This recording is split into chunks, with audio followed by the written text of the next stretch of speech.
bonjour et bienvenue dans cette réunion d'information collective donc, au sujet du DIU, donc diplôme interuniversitaire de droit et accompagnement des aidants.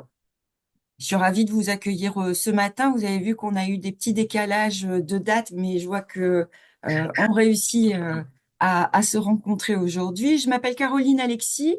Je suis l'ingénieure de formation au FCU, donc formation continue de l'université, l'ingénieur de formation chargé du développement et de l'innovation dans le sanitaire et social. C'est pour ça que vous avez ma bouille aujourd'hui, pour pouvoir vous informer. Vous aurez, donc je le pose dès le départ, vous avez certainement déjà ou reçu des mails de ma part, ou bien euh, de ma chargée responsable de projet Natacha Julliard pour certaines. À savoir, donc vous aurez peut-être, je le pose tout de suite aussi, la personne qui se charge de l'administratif sur ce DIU porte le même nom de famille que moi, donc faites bien attention, il y a une Dorothée Alexis et une Caroline Alexis, et les réponses administratives viendront majoritairement de Dorothée. Voilà. Pour les curieuses, oui, lien de parenté, oui, ma petite sœur. Voilà. Donc, je vais me charger on va opérer ainsi. Je vais vous proposer donc un document qui explique, mais pour certaines, vous avez déjà reçu le guide des études ou vous avez fureté et été curieux sur le site du FCU et je vous invite à aller le visiter. Je vous invite aussi à nous suivre sur les réseaux sociaux, que ce soit LinkedIn, Facebook et il me semble Instagram pour avoir dans vos domaines bah voilà, les nouveautés et peut-être recevoir de l'info que vous n'avez pas régulièrement. Donc, n'hésitez pas à vous connecter à nous. Donc, on va faire le tour sur les enseignements, à qui s'adresse ce DIU. Je admets encore une personne. Voilà, Dorothée nous rejoint. Et on prendra un petit temps pour des questions si vous en avez dans la mesure où je reçois le son de vos vidéos et de vos audios. Voilà. Alors, je vais vous partager le document. Voilà. Partager. OK. Hop. Vous me confirmez que vous voyez ce qui s'y passe? Oui, Super. Merci beaucoup. Donc, ce diplôme est un diplôme interuniversitaire, ce que je vous ai dit dès le départ. Ça veut dire quoi? Ça veut dire que deux universités portent ce diplôme. Et en l'occurrence, ici, c'est l'ULCO et nous sommes en binôme avec Aix-Marseille. Donc, en pratico-pratique, alors, je vais un peu plus vite mais on va faire dans l'air du temps. En pratico-pratique, ça veut dire quoi? Ça veut dire que certains cours sont mutualisés avec l'université de Aix-Marseille et donc peuvent avoir lieu en visio. Ça va pour vous? Je considère que ça va pour vous. Donc, oh flûte, ça a été trop vite. C'est un diplôme de niveau bac. Voilà, faire comme ça, c'est mieux.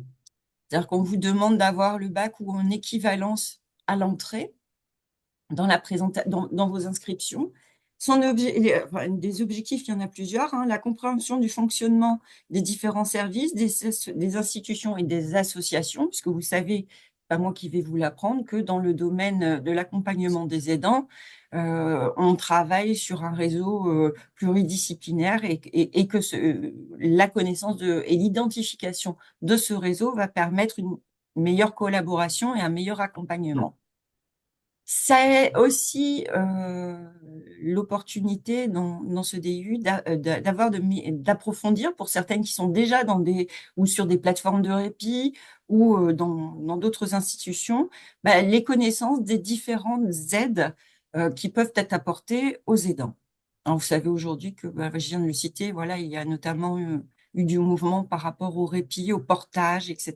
Bon, bah voilà, on a toujours besoin d'approfondir ses connaissances. Le public qui est visé, donc ça, le public, c'est vous. À qui s'adresse ces DIU?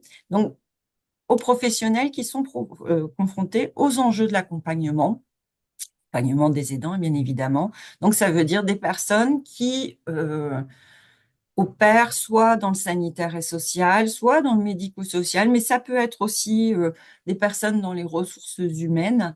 Et ça peut être aussi, parce qu'on a déjà eu des étudiants dans cette configuration, des personnes qui étaient dans des domaines de l'accompagnement sanitaire et qui étaient eux-mêmes des aidants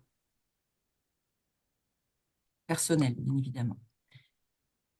Alors, on a replacé quand même cette formation dans un contexte local et régional, puisque quand même, nous sommes situés à Dunkerque, nous sommes LULCO, et on a quand même une étude du terrain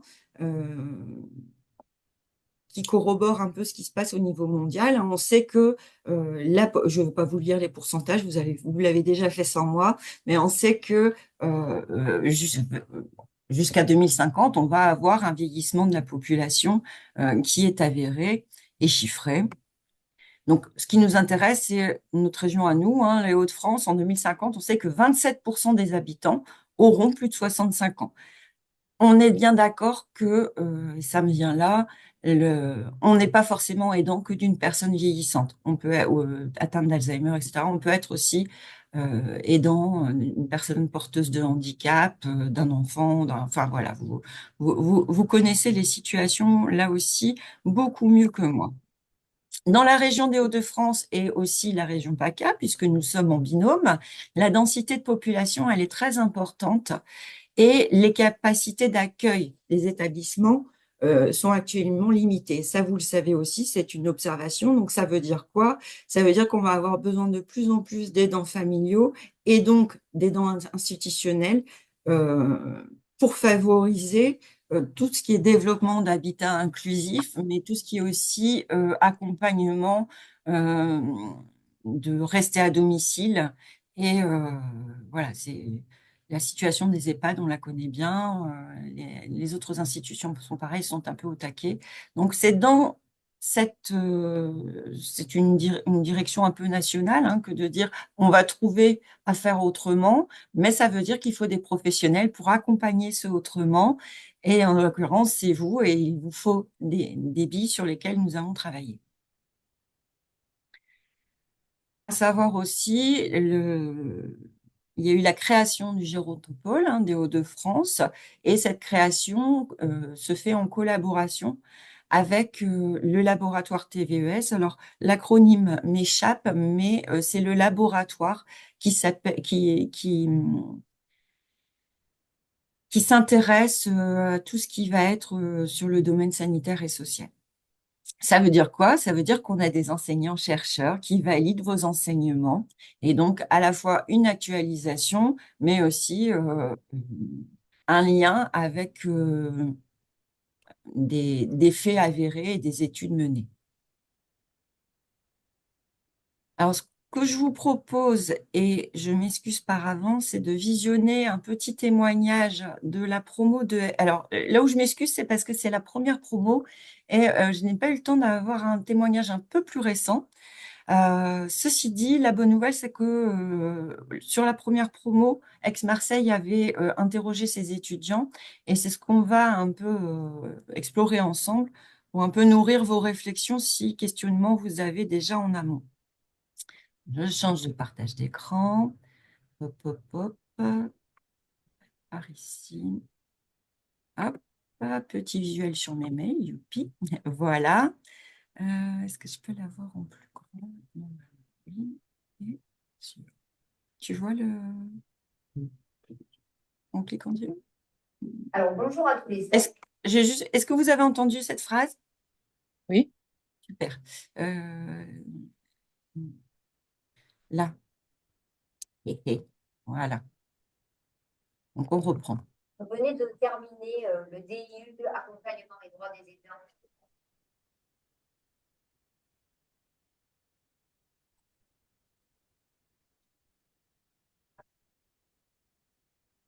On n'entend plus rien, Caro.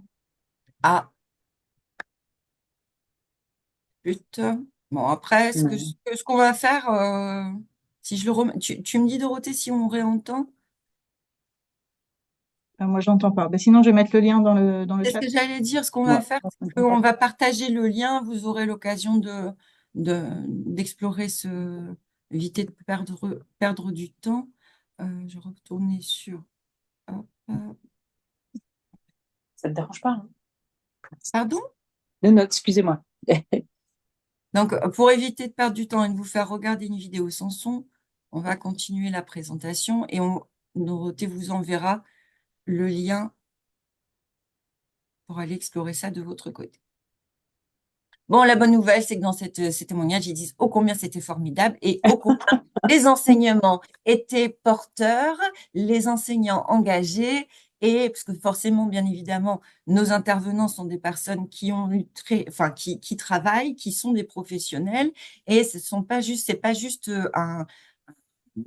un enseignement très descendant avec voilà, pas d'expérimentation derrière. En général, vous êtes nourri aussi de ce qu'il se passe sur le terrain et c'est ce qui fait la pertinence de ce DIU. Et au-delà de ça, moi, ce dont je peux témoigner, c'est que j'ai vu vraiment des pratiques évoluer de par les compétences acquises.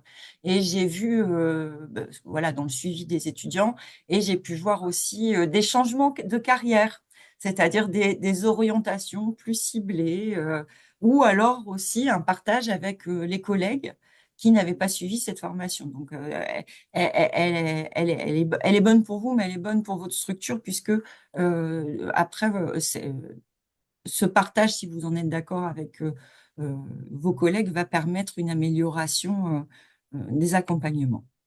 Alors, au niveau des modalités pédagogiques, on va avoir des cours qui se déroulent d'octobre à juin, sur 2 jours consécutifs. En général, c'est 1 ou 2 fois par mois et c'est le lundi et le mardi. La formation, donc, je vous l'ai dit en amont, elle est dispensée sur 2 sites, Dunkerque et Aix-en-Provence, c'est-à-dire qu'il y a des cours en présentiel aussi. Et les enseignements sont organisés donc en UE qu'on va explorer juste derrière. Ils se déroulent en présentiel ou en distanciel. Et dans tous les cas, ce qu'il faut savoir, c'est que tous les cours sont disponibles en podcast sur la plateforme de l'université. C'est-à-dire que vous n'êtes pas là en présentiel, vous allez pouvoir, on va dire, faire de l'asynchrone, hein, vous retrouver sur la plateforme pour pouvoir étudier, tout en sachant que il vous sera demandé des attestations comme quoi vous avez bien suivi les cours pour le suivi de vos apprentissages et vos feuilles d'émargement, des déclarations sur l'honneur. Ça, c'est une question qui peut-être sera posée, donc voilà, j'y réponds de suite. Les objectifs de la formation, on en a déjà un peu évoqué les principes. Acquérir des connaissances et des compétences dans différents domaines, ces domaines étant bon, tout ce qui est de l'ordre éthique, vous savez ô combien c'est nécessaire quand on accompagne les gens.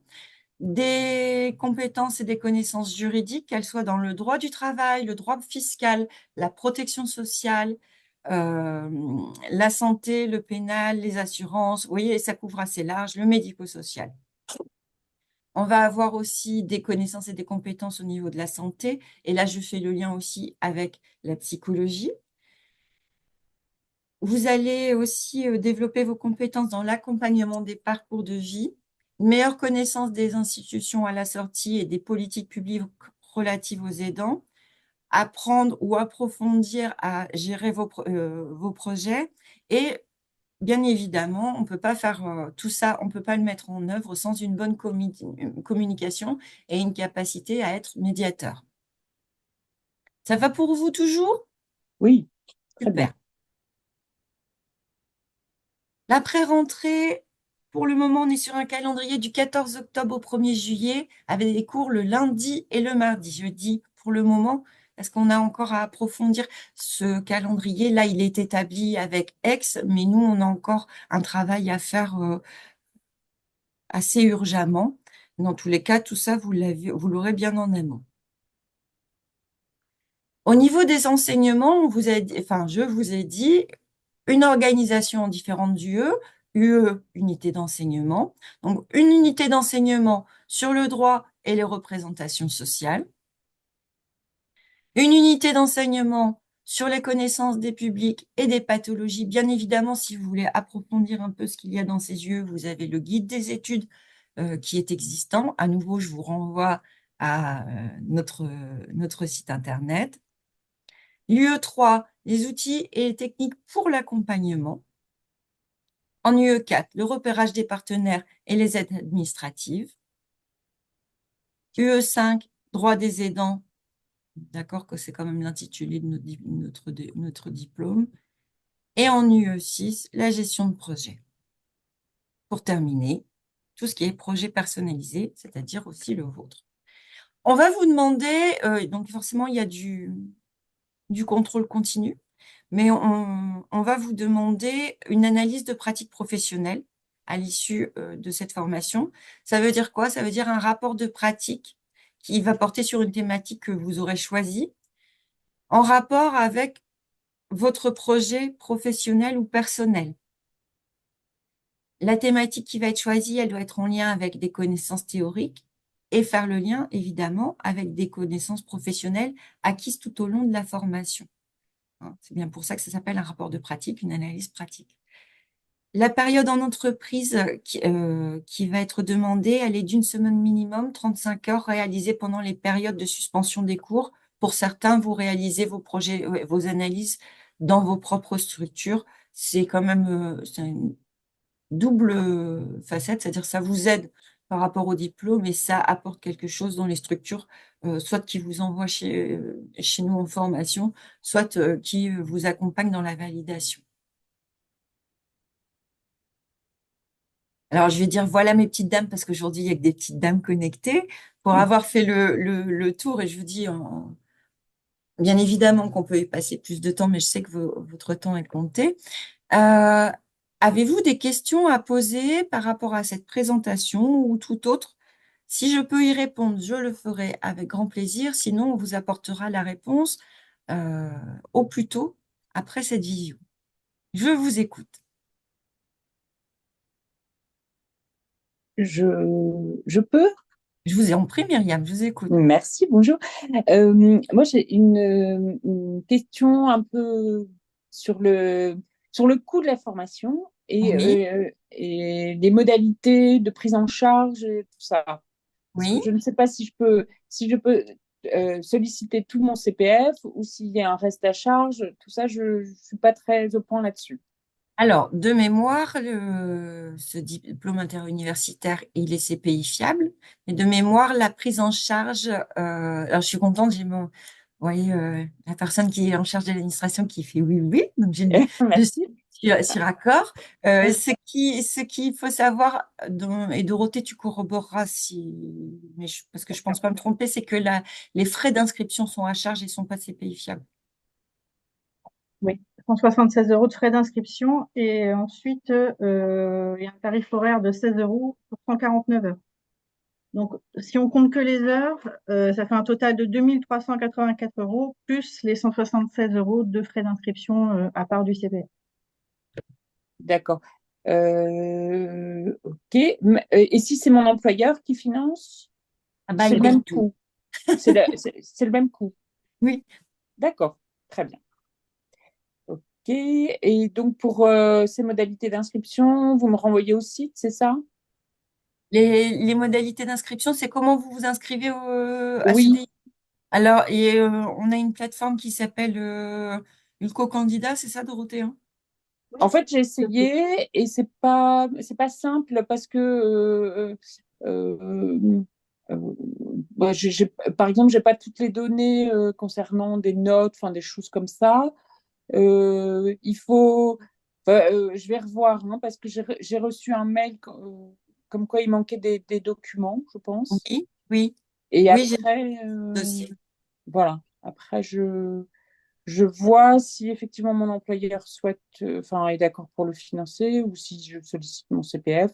Et dans ces cas-là, le reste à charge, enfin, pour monter le dossier, je vois avec Dorothée, c'est ça? Oui, Oui, oui, D'accord. oui, bah, je regarderai le dossier sur le co-candidat et puis je vous rappellerai. Après, si vous manque des documents que vous n'avez vraiment pas et que vous ne pouvez pas avoir, vous scannez une feuille blanche. C'est parce qu'en fait, l'application a besoin forcément d'un document. Donc, si vous n'avez D'accord. pas, vous n'avez Très pas, bien. vous, voilà. Puis, de toute façon, on verra après, en finalisant le dossier.